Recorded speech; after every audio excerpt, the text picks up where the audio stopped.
বিভিন্ন রাজনৈতিক দলের নেতাদের সাথে বৈঠকে বসছেন অন্তর্বর্তী সরকারের প্রধান উপদেষ্টা ডক্টর মোহাম্মদ ইউনূস। রাষ্ট্রীয় অতিথি ভবন যমুনায় বেলা ৩টা থেকে এই বৈঠক শুরুর কথা রয়েছে। বৈঠকে দেশের সার্বিক পরিস্থিতি, সংস্কার এবং আগামী জাতীয় নির্বাচন নিয়ে আলোচনা হবে বলে জানা গেছে। এর আগে বৃহস্পতিবার রাষ্ট্র সংস্কার প্রসঙ্গে রাজনৈতিক দলগুলোর কাছ থেকে প্রস্তাব চায় অন্তর্বর্তী সরকার। সেদিন পরিবেশ ও বন বিষয়ক উপদেষ্টা জানান, দলগুলোর সাথে আলোচনা চালু থাকবে। তাদের কাছ থেকে সংস্কারের প্রস্তাবগুলো নেওয়া হবে। বর্তমানে দেশে ৪৫টি নিবন্ধিত রাজনৈতিক দল রয়েছে।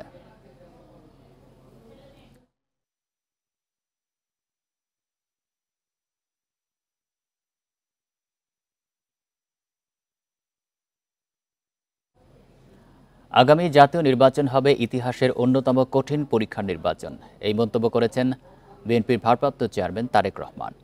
শুক্রবার রাজশাহী জেলার নেতাকর্মীদের সঙ্গে ভার্চুয়াল বৈঠকে তিনি একথা বলেন। তৃণমূলের নেতাকর্মীদের সাথে ধারাবাহিক মতবিনিময়ের দ্বিতীয় দিনে রাজশাহী বিভাগের জেলাগুলোর নেতাকর্মীদের সঙ্গে কথা বলেন তারেক রহমান। এ সময় নেতাকর্মীদের উদ্দেশ্যে দিক নির্দেশনামূলক বক্তব্য রাখেন তিনি। আরও বলেন, নির্বাচনের ফলাফলের জন্য বিএনপি সবসময় জনসমর্থনের উপর নির্ভরশীল। ১৭ বছর ধরে জুলুম নির্যাতন সহ্য করে যেভাবে জনগণের আস্থা ধরে রেখেছে বিএনপি, তার ধারাবাহিকতা ধরে রাখার আহ্বান জানান তারেক রহমান। জনগণের আস্থা নষ্ট হয় এমন কাজ থেকে নেতাকর্মীদের বিরত থাকার পরামর্শ দেন তিনি।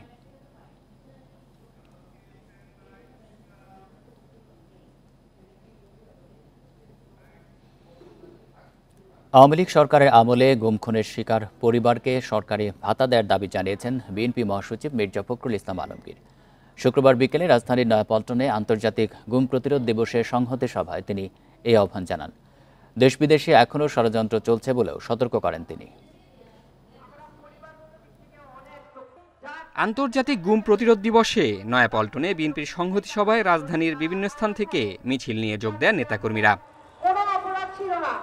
সভায় অংশ নেন গুমের শিকার হওয়া ব্যক্তিদের পরিবারের সদস্যরাও। বাবা সন্তানের ছবি নিয়ে কান্নায় ভেঙে পড়েন তারা।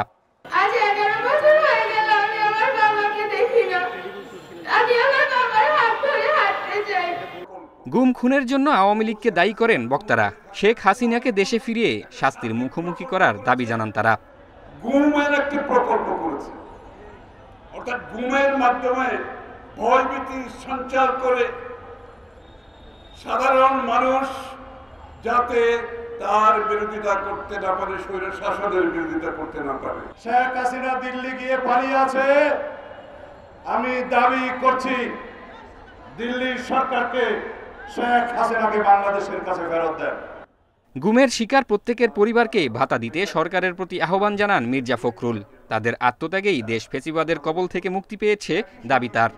আজকে আমি আহ্বান জানাতে চাই এই সরকারকে যে আপনারা প্রত্যেকটি গুম হওয়া পরিবারকে তাদেরকে ভাতা দেওয়ার ব্যবস্থা করেন। কারণ আমি জানি এখানে অনেক পরিবার আছে যারা অনেক কষ্ট করে তাদের পরিবার চালাচ্ছে। ফ্যাসিবাদের পতনে সন্তুষ্টির সুযোগ নেই মন্তব্য করে বিএনপি মহাসচিব বলেন, এখনও দেশ বিদেশে নানা ষড়যন্ত্র চলছে। সন্তুষ্টির কোনো কারণ নাই, এখনো অনেক ষড়যন্ত্র হচ্ছে। জাহিদুল ইসলাম, ইন্ডিপেন্ডেন্ট নিউজ, ঢাকা। ১৫ বছর ধরে যারা গুমের সাথে জড়িত এবং যারা আয়নাঘর বানিয়েছে তাদেরকে ২৪ ঘন্টার মধ্যে গ্রেপ্তারের দাবি জানিয়েছে নিখোঁজদের পরিবারের সদস্যরা। জড়িতদের আন্তর্জাতিক অপরাধ ট্রাইব্যুনালে বিচারের দাবি তাদের। শুক্রবার আন্তর্জাতিক গুম প্রতিরোধ দিবসে কেন্দ্রীয় শহীদ মিনারে মানববন্ধনে এই দাবি জানানো হয়। যারা মারা যায় তাদের কবর জিয়ারত করা যায়, কিন্তু আমরা এমনই হতভাগা যে আমরা জানি না আমাদের বাবা জীবিত নাকি মৃত। অনেক কষ্ট দেয়। আমার বাবাকে আপনারা ফিরিয়ে দিন। বাবা কেমন আমি সেটা জানি না। আমি আমার বাবাকে দেখতে চাই, আমি আমার বাবাকে ছুঁতে চাই। চেনার আগেই হারিয়ে ফেলা বাবাকে ফিরে পেতে ছোট শিশুর এই কান্না যে কারো মনকে নাড়া দেবে। কিন্তু ১৫ বছরে এমন শত শত স্বজনের কান্না মন গলাতে পারেনি কর্তা ব্যক্তিদের। বাবা, ভাই, বোন বা প্রিয়জন কোথায় আছেন বা আদৌ বেঁচে আছেন কিনা তা জানার জন্য কয়েক বছর ধরেই সরব এই মানুষগুলো। ৫ আগস্টের পট পরিবর্তনের পর নতুন আশায় বুক বেঁধেছেন তারা। নিখোঁজদের স্বজনরা বলছেন, আইনশৃঙ্খলা বাহিনীর পরিচয়ে তাদের তুলে নেওয়া হয়। ডিজিএফআই, র্যাব, পুলিশ কার্যালয় সহ নানা জায়গায় ধর্ণা দিয়েও মেলেনি খোঁজ। প্রশাসনের দ্বারে দ্বারে ঘুরেছি, তারপর স্বৈরাচারী সরকারের স্বরাষ্ট্রমন্ত্রী আসাদুজ্জামান কামালের কাছে আমার মা 42 বার গিয়েছে। উনি বলে আপনার ছেলে গা ঢাকা দিয়েছে, বিদেশ চলে গিয়েছে। প্রত্যেকটা পরিবার কাছ থেকে 20, 50, 60 এইভাবে র্যাবের যারা জড়িত তারা প্রত্যেকে মুক্তিপণ আদায় করছে। কেন্দ্রীয় শহীদ মিনারে মায়ের ডাকের মানববন্ধনে বক্তারা বলেন, আওয়ামী লীগ আমলে 7 শতাধিক মানুষ গুম হয়েছে। স্বাধীন দেশের নাগরিককে এভাবে গুম করা মানবাধিকারের চরম লঙ্ঘন বলছেন তারা। ওদেরও প্রতিটা গুলি, প্রতিটা হত্যার বিচার করতে হবে। আমরা চাইছি ওই মানুষগুলো যারা মারা গেছে তাদের পরিবারের প্রতি সরকার যত দৃষ্টি রাখে। আদালত এই ব্যাপারে একটি নীরবতা পালন করেছে। সত্য উদ্ঘাটন না করতে পারলেও সে ব্যাপারে অন্তত একটু এগিয়ে যেতে পারত, দরজাগুলো খুলে দিতে পারত। তারা কেন এটা করেনি এই বিষয়গুলো আমাদের জানার দরকার। ডিজিএফআই রাষ্ট্রের চেয়ে বড় কোনো প্রতিষ্ঠান নয়। সুতরাং যেই সমস্ত অফিসার আয়নাঘর বানিয়ে আমাদের শ্রেষ্ঠ সন্তানদেরকে, আমাদের ভাইদেরকে বন্দী করে রেখেছে, তাদেরকে আগামী 24 ঘন্টার মধ্যে প্রত্যেককে আটক করতে হবে। সরকারকে আন্তর্জাতিক অপরাধ ট্রাইব্যুনালে তাদের বিচার করতে হবে। অন্তর্বর্তী সরকার যাতে গুমের সাথে জড়িতদের ছাড় না দেয় সে দাবি জানান নিখোঁজদের স্বজনেরা।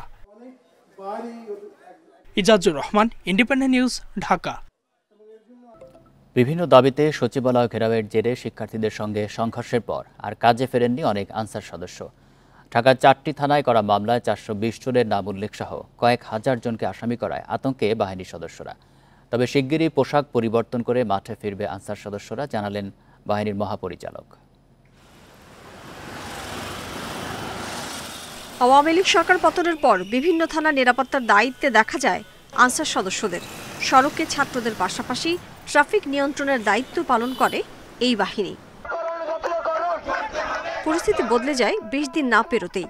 গেল 25 আগস্ট বিশ্রাম প্রথা বাতিল সহ বেশ কয়েকটি দাবিতে রাস্তায় নামে আনসার সদস্যরা, ঘেরাও করেন সচিবালয়। পরে সমন্বয়কদের সমর্থনে এগিয়ে আসা শিক্ষার্থীদের সঙ্গে সংঘর্ষ হয় তাদের। এই ঘটনার পর থেকেই হতাশা এবং আতঙ্কে বাহিনীর সদস্যরা। রাজধানীর তোপখানা মেট্রো রেল স্টেশনের প্রবেশ মুখেই যাত্রী সেবায় ব্যস্ত এই আনসার সদস্য সিভিল পোশাকে পালন করছেন দায়িত্ব। ডিপার্টমেন্টের মান সম্মান একটা তখন হয়ে গেছে। আজকে এত যাবত চাকরি করে আজকে মনে করেন যে নিরুপায়। ঢাকা মেডিকেল কলেজ হাসপাতালে যেখানে সবসময় সেবায় নিয়োজিত থাকতেন আনসার সদস্যরা, সেখানেও একই চিত্র। তারাও অনেকটাই ভীত সন্ত্রস্ত।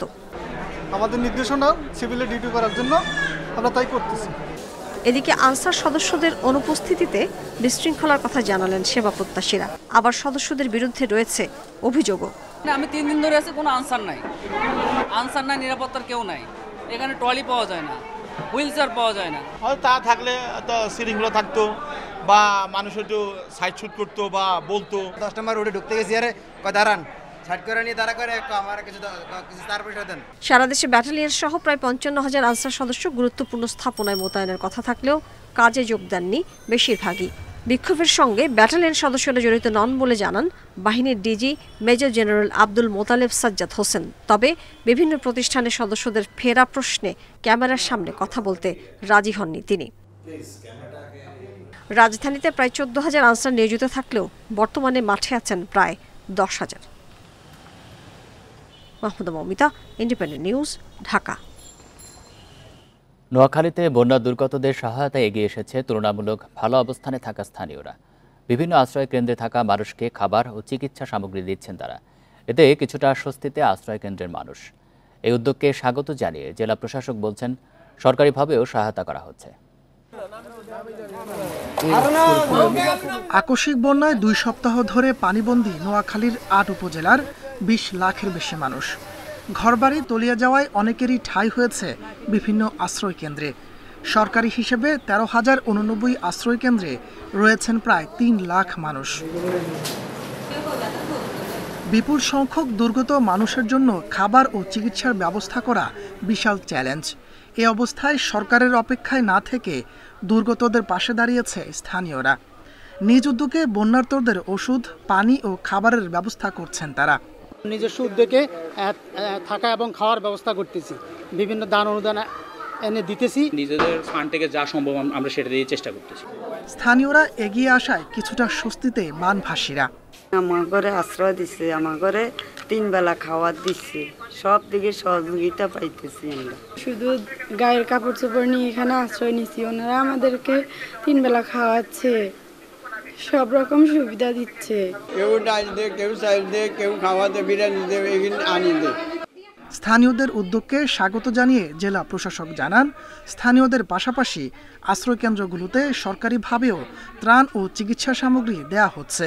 ব্যক্তিগত পর্যায়ে অনেক হসপিটাল, ICT, DRB তারা আমাদের সাথে যোগাযোগ করেছে। প্রথমে আমরা আসলে শুকনো খাবারের চিন্তা করেছিলাম, এখন আমরা শিশু খাদ্যের কথা কিন্তু বলছি। আমরা যেখানে জানাচ্ছি, আমরা আমার মন্ত্রণালয় জানিয়েছি আমার শিশু খাদ্য প্রয়োজন। শিশু খাদ্যের জন্য আমাদের বিভিন্ন সংস্থা যারা কাজ করে তাদেরকে আমরা বলছি। বিপদে মানুষের পাশে মানুষ দাঁড়ানোর বিষয়টি অনন্য উদাহরণ বলছেন বানভাসীরা। Independent news. বন্যা পরিস্থিতি নিয়ে আরও জানাতে নোয়াখালী থেকে যুক্ত হচ্ছেন সহকর্মী আবু নাসের। নাসের, নোয়াখালীর বন্যা পরিস্থিতি এখন কেমন? আশ্রয় কেন্দ্রে যারা ছিলেন তারা বাড়ি ফিরতে শুরু করেছে কিনা?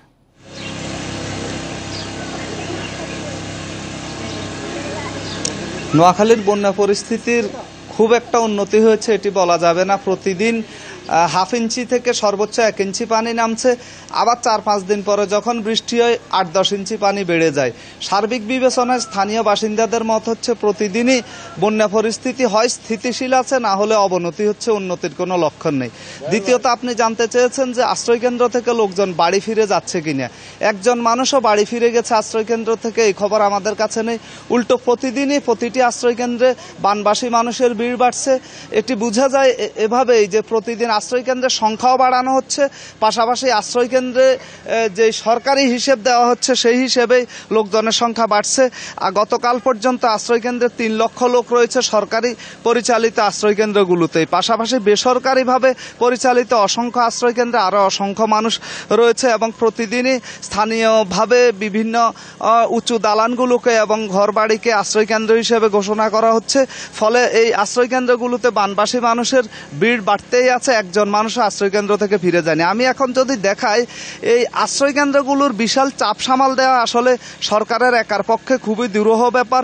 এ কারণে দেখা যাচ্ছে যে প্রতিটি আশ্রয়কেন্দ্রে সরকারের পাশাপাশি বেসরকারি উদ্যোগে নানাজন নানাভাবে সাহায্য সহযোগিতা করছেন। এভাবেই কিন্তু আশ্রয়কেন্দ্রগুলো চলছে।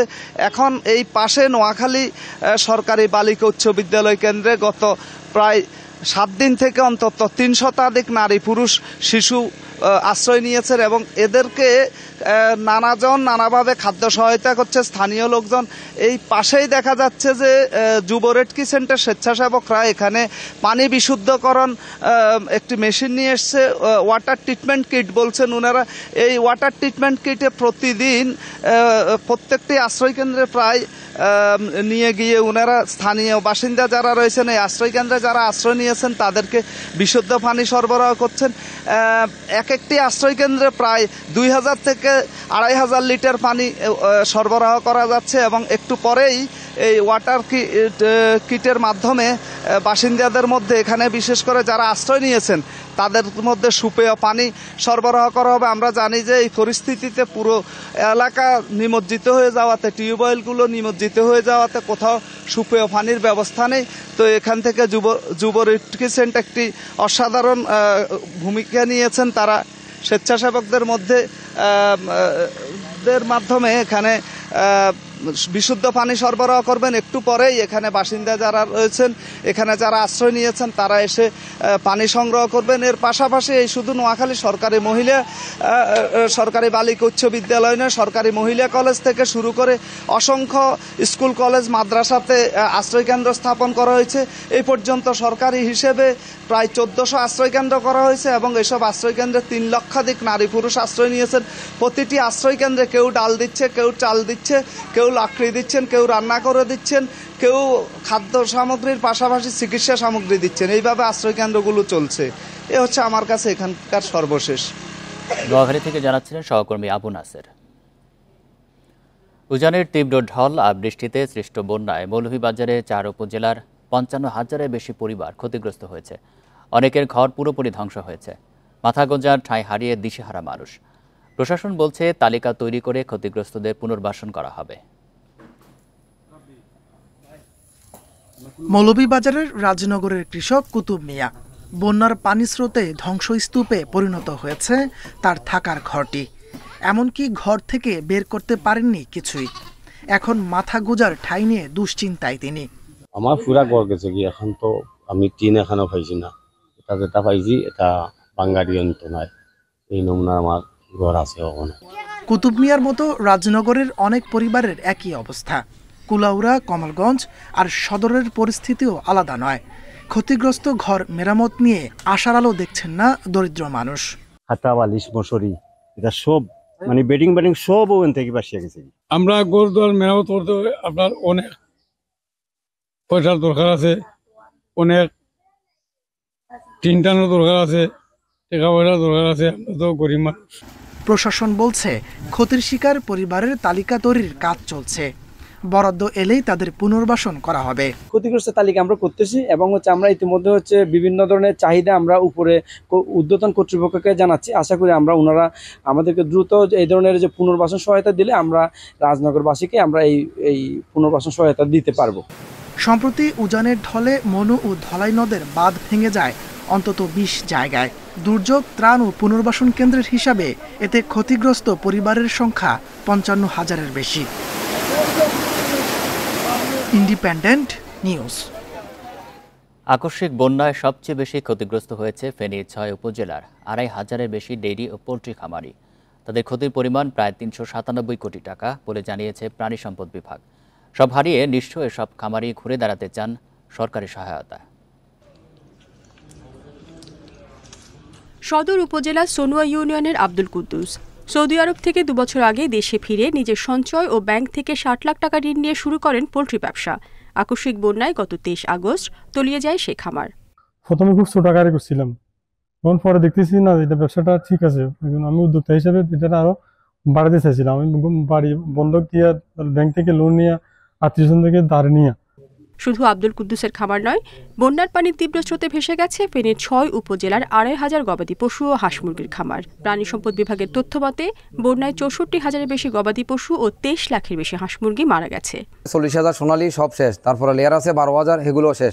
তারপরে আমাদের গোডাউনে ৫০০ বস্তার উপরে খাদ্য ছিল, এগুলো শেষ। ওই পাশে আমার আরেকটা খামার ছিল সোনালীর, এখানে আপনার ৫,০০০ মোরগ ছিল।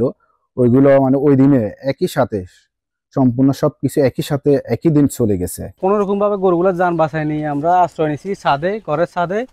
ওইখানেও গরুর ঘাসের ব্যবস্থা নাই, কোনো খাদ্য নাই। এবারে বন্যায় ফেনীতে প্রাণী সম্পদের ক্ষতির পরিমাণ প্রায় ৩৯৭ কোটি টাকা। ক্ষতি কাটিয়ে ঘুরে দাঁড়াতে খামারিদের সহজ শর্তে ঋণ, পরামর্শ ও প্রশিক্ষণের আশ্বাস সরকারের। আমরা খামারিদের মাঝে যাচ্ছি এবং তাদেরকে আমরা আশ্বস্ত করছি যে আমরা সরকারি তরফ থেকে আমরা প্রণোদনা পাইলে সেটা আমরা খামারিদের মাঝে বিতরণ করব, যাতে করে তারা ভবিষ্যতে আগের অবস্থা ফিরে আসতে পারে। পোল্ট্রি ও ডেইরি খামারিদের টিকিয়ে রাখতে সরকারি উদ্যোগের বিকল্প নেই বলছেন সংশ্লিষ্টরা। Independent news. এ নিয়ে আরও জানাতে ফেনী থেকে যুক্ত হচ্ছেন সহকর্মী সমীর উদ্দিন। সমীর, ডেইরি এবং পোল্ট্রি খামারিদের দুর্দশার চিত্র জানাবেন।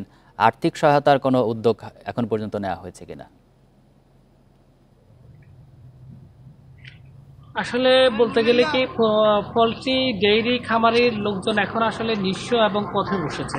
কারণ হচ্ছে তাদের বন্যায় যে পরিমাণ ক্ষতি হয়েছে, এখন আসলে তারা কখন এই ক্ষতি পুষে উঠবে এটির কোনো নিশ্চয়তা নাই।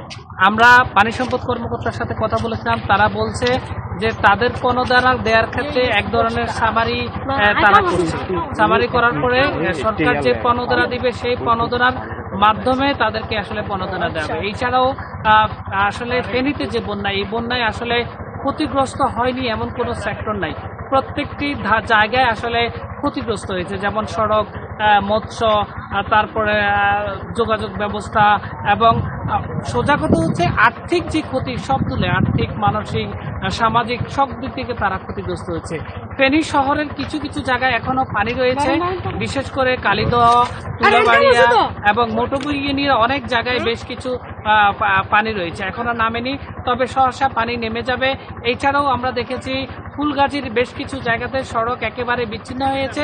সেই সড়কগুলো মেরামতের ব্যাপারে জেলা প্রশাসনের পক্ষ থেকে, এলজিইডির পক্ষ থেকে এক ধরনের সামারি করা হচ্ছে। সামারি শেষে এটি মন্ত্রণালয়ে বাজেট প্রেরণ করা হবে। বাজেটের প্রেক্ষিতে সেই বাজেটের প্রেক্ষিতে তারা এই কাজগুলো করবে। আর হচ্ছে আমরা যেটা দেখেছি সেটা হচ্ছে বেশিরভাগ যে মানুষ আসলে এখন পানিবাহিত রোগে আক্রান্ত হচ্ছে তাদেরকে স্বাস্থ্যসেবা দেওয়ার ব্যাপারে আমরা দেখেছি সদর হাসপাতাল, এছাড়াও সেনা, নৌ, বিমান, তারাও আসলে বিভিন্ন জায়গায় ক্যাম্প তৈরি করেছে। ক্যাম্পের মাধ্যমে তাদেরকে চিকিৎসা সেবা দেওয়া হচ্ছে। এছাড়াও সবচেয়ে বেশি আশঙ্কার বিষয় হচ্ছে সেটা হচ্ছে সাপে কাটা রোগী। সাপে কাটা রোগী অনেকগুলাই এখানে ভর্তি হয়েছে, তাদেরকে চিকিৎসা সেবা দেওয়া হচ্ছে। এই ছিল আমার কাছে ফেনীর বন্যার ক্ষতিগ্রস্ত সর্বশেষ তথ্য। ফেনী থেকে জানাচ্ছেন সহকর্মী সমীর উদ্দিন। ত্রাণ কার্যক্রম শেষে ফেরার পথে কুমিল্লার মনোহরগঞ্জে ট্রাক্টরের পেছনে কাভার্ড ভ্যানের ধাক্কায় সীতাকুণ্ড উপজেলার সহকারী ভূমি কর্মকর্তা নিহত হয়েছেন। আহত হয়েছেন আরও 4 জন। শুক্রবার সন্ধ্যায় কাপাসতলা এলাকায় এই দুর্ঘটনা ঘটে। আহতরা জানান, শুক্রবার সকালে মনোহরগঞ্জে বড়কেশতলা এলাকায় ত্রাণ দিতে যান বুড়িচং উপজেলার নামতলা গ্রামের স্বেচ্ছাসেবীরা। ত্রাণ কাজের সমন্বয় করতে তাদের সাথে যান সীতাকুণ্ড উপজেলার সহকারী ভূমি কর্মকর্তা আনিসুর রহমান। ত্রাণ বিতরণ শেষে ফেরার পথে কাপাসতলা এলাকায় তাদের বহনকারী ট্রাক্টরটিকে পেছন থেকে ধাক্কা দেয় কাভার্ড ভ্যান। এতে ঘটনাস্থলেই মারা যান ভূমি কর্মকর্তা। গুরুতর আহত 4 জনকে উদ্ধার করে কুমিল্লা মেডিকেল কলেজ হাসপাতালে ভর্তি করা হয়েছে। নিহত আনিসুর রহমানের বাড়ি কুমিল্লার বুড়িচংয়ের নামতলা গ্রামে।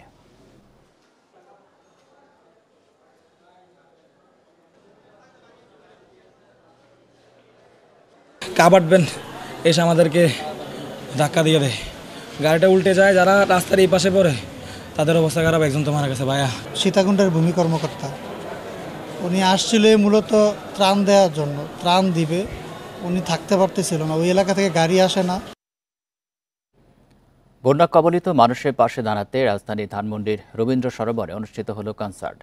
শুক্রবার বিকেলে আমার বাংলা ফাউন্ডেশন ও ধানমন্ডি ইউথ ক্লাব যৌথভাবে এই আয়োজন করে। কনসার্টে অংশ নিয়ে গান পরিবেশন করে জনপ্রিয় কয়েকটি ব্যান্ড দল।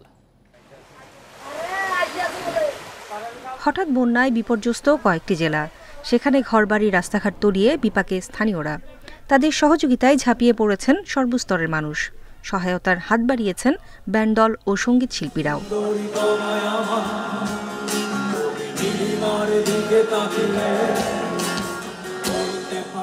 বন্যার্তদের জন্য অর্থ সংগ্রহে শুক্রবার বিকেলে রাজধানীতে আয়োজন করা হয় কনসার্ট। ধানমন্ডি রবীন্দ্র সরোবরে 2টি সংগঠন আয়োজিত এই কনসার্ট চলে রাত পর্যন্ত।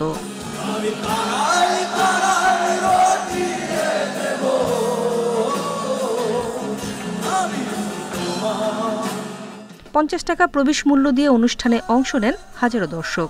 তাদের সহায়তার টাকা বন্যা দুর্গত মানুষের ত্রাণ কাজে ব্যয় হবে বলে জানান আয়োজকরা।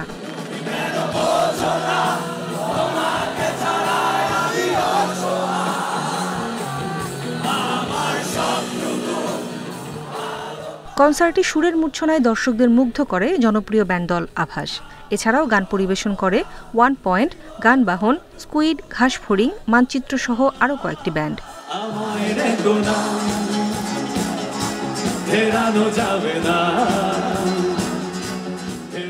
কনসার্টের পুরো সময় নানা শ্রেণীর মানুষের পদচারণায় মুখরিত ছিল রবীন্দ্র সরোবর।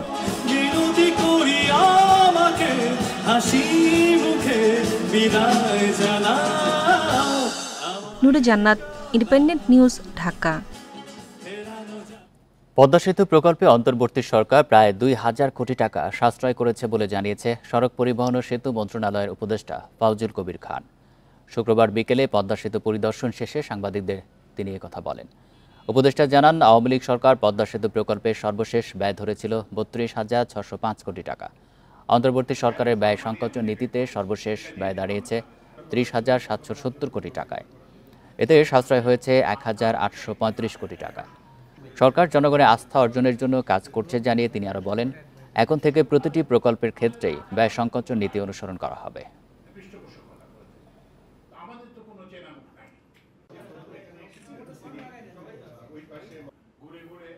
ব্যয় সংকোচন নীতি এবং এগুলো প্রতিষ্ঠা করে তো এখন আমরা সর্বশেষ চূড়ান্ত ব্যয় এখন দাঁড়িয়েছে 30,770 কোটি টাকা, 70 কোটি 14 লক্ষ টাকা। তো অর্থাৎ এখানে প্রায় 1,835 কোটি টাকা সাশ্রয় হয়েছে। গাড়ি ব্যবসায়ী ও সিআইপি আসলাম সেরনিয়াবাদকে অপহরণের অভিযোগ উঠেছে। এ বিষয়ে শুক্রবার পল্লবী থানায় একটি লিখিত অভিযোগ করেন তার ভাইরা লেফটেন্যান্ট কর্নেল তারেক হোসেন ভূঁইয়া। অভিযোগে বলা হয়, বৃহস্পতিবার রাতে আসলাম সেরনিয়াবাদ একজন আইনজীবীর সঙ্গে সাক্ষাৎ করতে বাড়িধারা থেকে বীরপুরে যান। বাসায় ফেরার পথে কালশি ফ্লাইওভারের নিচে তার গাড়ি থামায় কয়েকজন ব্যক্তি। তারা আইনশৃঙ্খলা বাহিনীর ও সিভিল পোশাকে ছিলেন। আসলামকে তারা একটি গাড়িতে উঠিয়ে নিয়ে যায়। আসলাম সেরনিয়াবাদ একজন সিআইপি বিশিষ্ট ব্যবসায়ী ও শীর্ষ করদাতা। অপহরণের পর থানা পুলিশের পাশাপাশি র্যাব 4-এর কার্যালয়েও বিষয়টি অবহিত করা হয়েছে, জানিয়েছে পরিবার।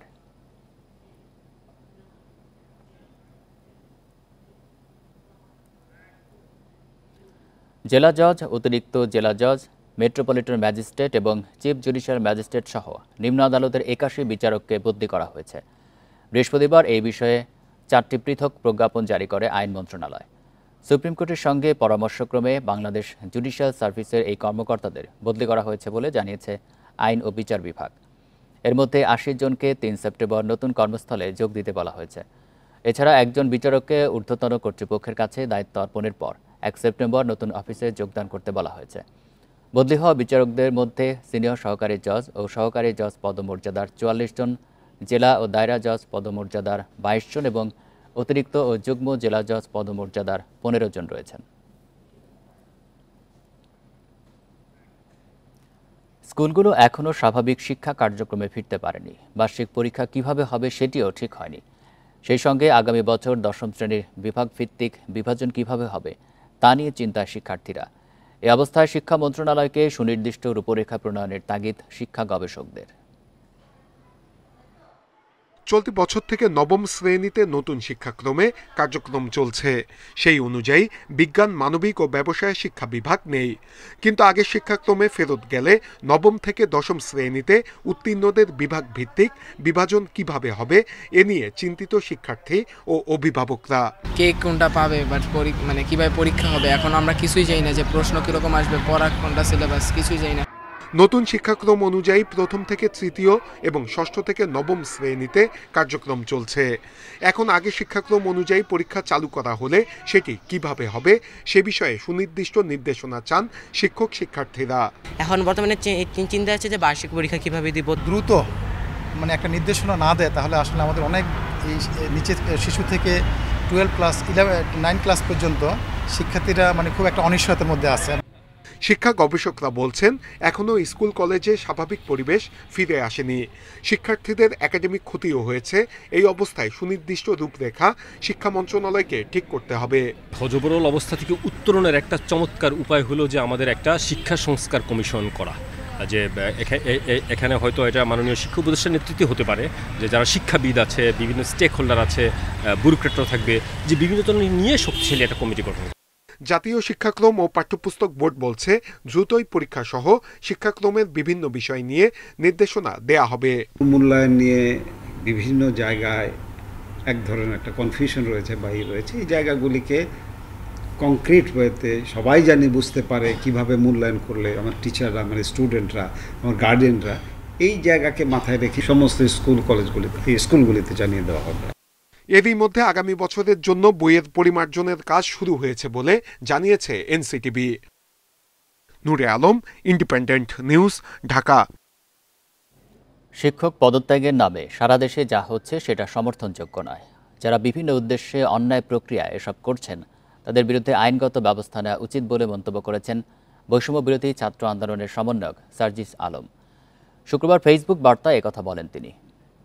একজন শিক্ষক যদি কোনো একটি রাজনৈতিক দলের হয় বা মতাদর্শকে বিশ্বাস করে, এটার কারণেই আমি তাকে পদত্যাগে বাধ্য করতে পারি কিনা, আইনসঙ্গতভাবে এটি আমি করতে পারি কিনা, তার পূর্বে আমাদের বিশেষ কিছু প্রেক্ষাপটগুলো চিন্তা করতে হবে। আসলে আমরা আমাদের জায়গা থেকে যারা স্টুডেন্ট রয়েছে রানিং, তারা অনেকে শুধু মনে করি যে আমরাই মনে হয় পদত্যাগ করাচ্ছি, কিন্তু আমরা জানি না এর পিছনে আসলে কি কি ঘটনা রয়েছে কিংবা কি কি প্রেক্ষাপট রয়েছে।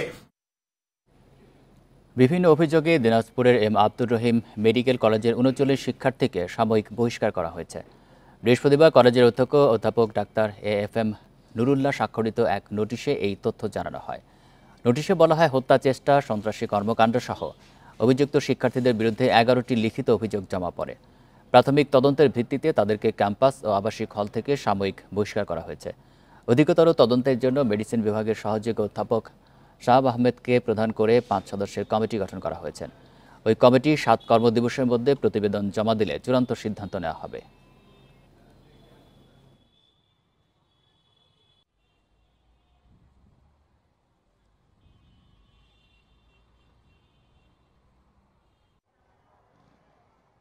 এগারোটা দরখাস্ত আসছে, এই 11টা দরখাস্ত বিভিন্ন জনের 39 জনের নাম আসছে। এদেরকে জন্য তদন্ত কমিটি করা হয়েছে। এই তদন্তে র্যাগিং এবং বুলিং এর শিকার হয়েছে, তারা এই অভিযোগ করছে। সেই অভিযোগের কারণে তাদেরকে এই তদন্তের আওতায় আনা হয়েছে। নিলামে উঠতে যাচ্ছে সাবেক সংসদ সদস্যদের জন্য শুল্কমুক্ত সুবিধায় আনা 52 বিলাসবহুল গাড়ি।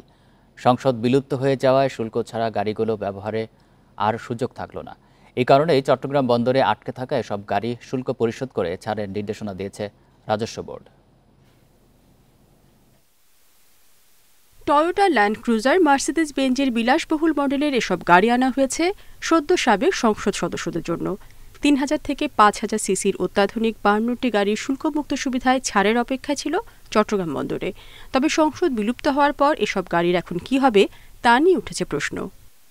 এসব গাড়ির শুল্কমুক্ত সুবিধায় খালাস করা যাবে না বলে এরই মধ্যে জানিয়েছে জাতীয় রাজস্ব বোর্ড। আমদানিকারক প্রতিষ্ঠান যথাযথ শুল্ক পরিশোধ করলে গাড়ি খালাসের নির্দেশনা দেওয়া হয়েছে, না হলে নিয়ম অনুযায়ী ব্যবস্থা নেওয়ার কথা বলছে বন্দর ও শুল্ক কর্তৃপক্ষ।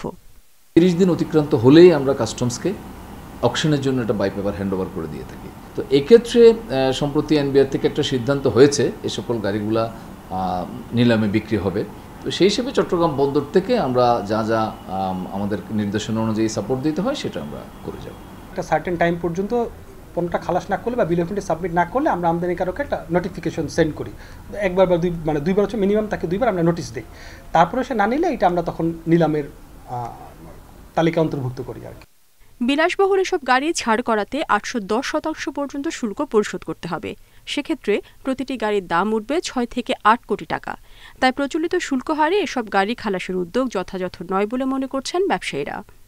এটা যদি আবার পেট্রোলটা নিয়ে আসেন, এটা তো ডিজেল, ওইটা জাপান থেকে নিয়ে আসলে আরও কমে পাবেন। তো এই গাড়ি কেন আমি ডিউটি দিয়ে নিব? কোনোভাবে এটা অ্যাডজাস্ট হয় না। এটা ডিউটি ফ্রি থেকে সম্ভব, ডিউটি দিয়ে এটার কস্টিং হয় না। গাড়িগুলোর আমদানিকারকদের তালিকায় আছেন সাবেক ডেপুটি স্পিকার শামসুল হক টুকু, সাবেক মন্ত্রী ডক্টর আব্দুর রাজ্জাক, মোহাম্মদ আরাফাত, সাবেক সংসদ সদস্য ফেরদৌস আহমেদ, সাকিব আল হাসান ও barrister Saidul Haque Sumon. Independent News. এলি আরও জানাতে চট্টগ্রাম থেকে যুক্ত হচ্ছেন সহকর্মী আব্দুল্লাহ রাকিব। রাকিব, গাড়িগুলো তো শুল্ক দিয়ে খালাস করার জন্য নির্দেশনা দেওয়া হয়েছে, সে বিষয়ে যারা আমদানি করেছেন তাদের কোনো মন্তব্য জানা গেছে কিনা, তারা এখন কি করবেন? না হলে তো এটি নিলামে তোলা হবে, সেই প্রক্রিয়াটা কি হবে?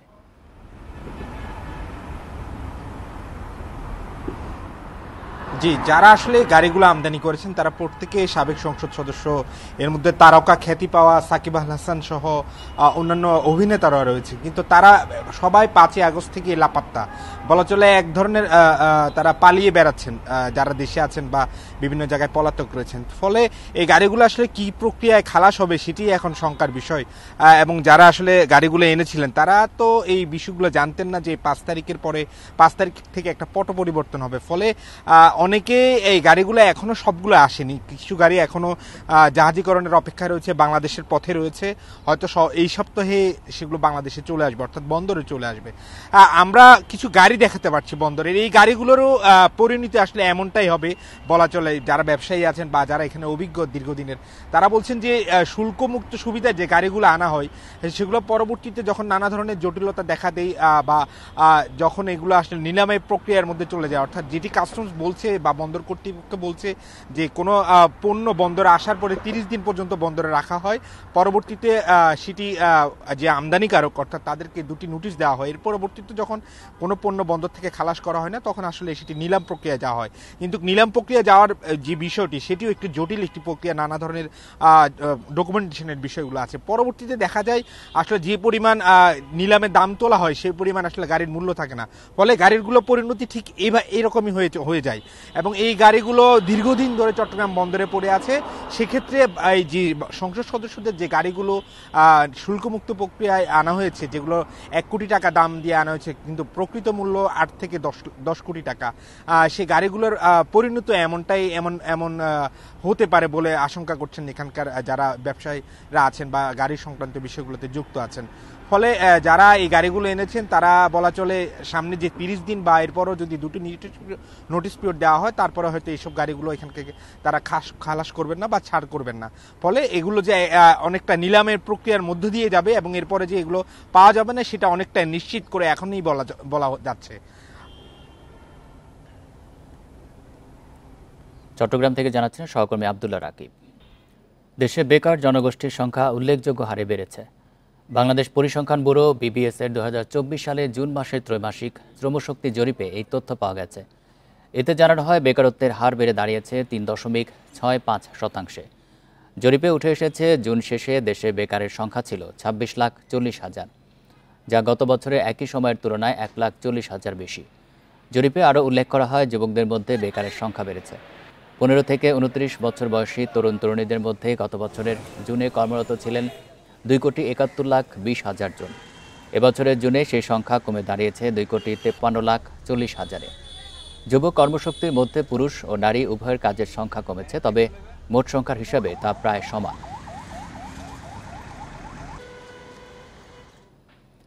অস্বাস্থ্যকর পরিবেশে প্রাণীকে খাঁচায় রেখে শুধুই বিনোদন দিচ্ছে চিড়িয়াখানা, সেখানে নেই কোনো গবেষণা। চিড়িয়াখানা নতুন করে সাজাতে দরকার সংস্কার। বান্ধতা আমলের খাঁচা সরিয়ে প্রাণীদের জন্য উন্মুক্ত জায়গা ও পর্যাপ্ত চিকিৎসক নিয়োগের দাবিতে মিরপুর চিড়িয়াখানায় মানববন্ধন করেছে প্রাণী অধিকার কর্মীরা। মাত্র 4 মাসের বাঘশাবক ঘুমিয়ে ছ্যাঁতছ্যাঁতে মেঝেতে, ছোট্ট গড়াদে ঢোকে না পর্যাপ্ত আলো। অতীতে এমন পরিবেশে বাঘশাবক বাঁচানো যায়নি। একজোড়া ভাল্লুকের নির্বিঘ্নে চলাচল ও খেলার জন্য ছোট্ট খাঁচা পর্যাপ্ত নয়। দীর্ঘদিন সংকীর্ণ জায়গায় বন্দী থাকলে মানসিক বিকারগ্রস্ত হয়ে ওঠে প্রাণী, তবে করে অস্বাভাবিক আচরণ। প্রতিষ্ঠার পর থেকে এসব অসঙ্গতি নিয়ে চলছে জাতীয় চিড়িয়াখানা, তাই তাগিদ এসেছে একে আধুনিক করে সাজানোর। শুক্রবার সকালে চিড়িয়াখানার মূল ফটকের সামনে মানববন্ধন করেন প্রাণী অধিকার কর্মীরা। চিড়িয়াখানার ভিতরে কেন শিশু পার্ক হবে? শিশু পার্কে শিশুরা হইচই করবে, খেলাধুলা করবে, বিভিন্ন তার যেই খেলনাগুলো রয়েছে সেগুলো শব্দ হবে, সেটা চিড়িয়াখানার ভিতরে কেন হয়? এই যে বিনোদন, চিত্ত বিনোদনের নামে এটা কি সুস্থ বিনোদন দিচ্ছি নাকি অসুস্থ বিনোদন দিচ্ছি? বন্দি দেখার যে আনন্দ, সেই আনন্দকেই আমরা এখানে চর্চা করছি কিনা, এই প্রশ্নটা সবার সামনে তুলে ধরার জন্য আজকে আমরা চিড়িয়াখানা ভিজিট। কর্তৃপক্ষ বলছে মিরপুর ও রংপুর চিড়িয়াখানাকে সিঙ্গাপুর চিড়িয়াখানার আদলে গড়ে তুলতে উদ্যোগ নেওয়া হয়েছে। প্রকল্প অনুমোদন হলে বদলে যাবে প্রাণীদের আবাস। আমাদের খাঁচাগুলোকে নতুন করে সাজানোর জন্য আমরা একটি প্রস্তাব দিয়েছি, যে প্রস্তাবটি এখনও পর্যন্ত অনুমোদনের অপেক্ষায় রয়েছে। আমরা বারবার আমাদের সরকারের দৃষ্টি আকর্ষণ করছি, কর্তৃপক্ষের দৃষ্টি আকর্ষণ করছি এই বিষয় নিয়ে। আমরা আশা করছি যে আমাদের বর্তমান যে অন্তর্বর্তীকালীন সরকার রয়েছে তারা এই বিষয়টিতে গুরুত্ব দিবেন। 186 একর জায়গায় প্রাণীর সংখ্যা 3,000-এরও বেশি, তবে এই প্রাণীদের জন্য নেই পর্যাপ্ত চিকিৎসক। Shahriar Anirban, independent news. এই ছিল এখনকার সংবাদে। ইন্ডিপেন্ডেন্ট টেলিভিশনের সব খবরে আরও বিস্তারিত জানতে চোখ রাখুন ফেসবুক, এক্স এবং ইউটিউবে। ধন্যবাদ সবাইকে।